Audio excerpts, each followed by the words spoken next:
You use it every single morning, but what if I told you the toothbrush has a dark, bizarre origin, and London was at the center of it all? This isn't just about hygiene. This tiny object actually reshaped an entire city's health, industry, and daily life. Sounds crazy? Stick with me, because once you hear the real story, you'll never look at your toothbrush the same way again.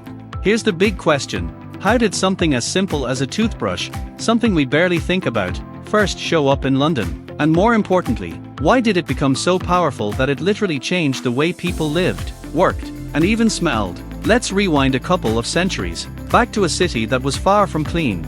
London in the 1700s was filthy. Most people didn't brush their teeth. Some chewed twigs. Others used rags dipped in salt or soot. And guess what? Rotten teeth weren't just a personal problem, they were a national crisis. Pain, infections, even death from tooth decay were common. And in this mess, enters one unlikely hero, William Addis.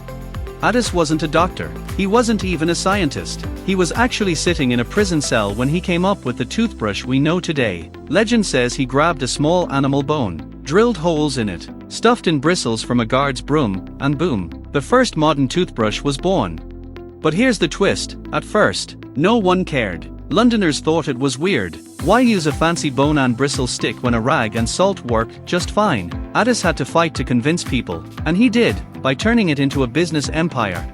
Addis's little prison invention exploded into one of London's earliest mass-produced consumer products. Factories started churning out toothbrushes, not just for the elite, but for everyday Londoners. And here's the wild part. The toothbrush wasn't just about clean teeth. It changed industries. Bone collectors, bristle traders, and factory workers suddenly had jobs. Hygiene became tied to class. Having clean teeth became a symbol of status.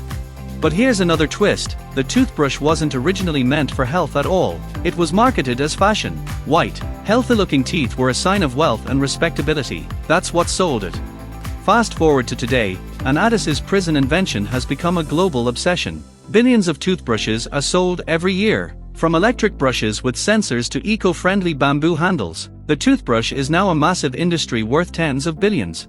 And here's what most people don't realize. London's toothbrush revolution didn't just clean teeth. It laid the foundation for modern hygiene campaigns worldwide. Every time you pick up your toothbrush, you're holding a piece of London's hidden history.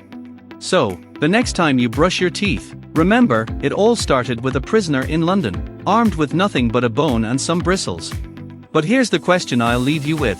If the toothbrush could change an entire city, what other ordinary object in your house might have a shocking past that reshaped history?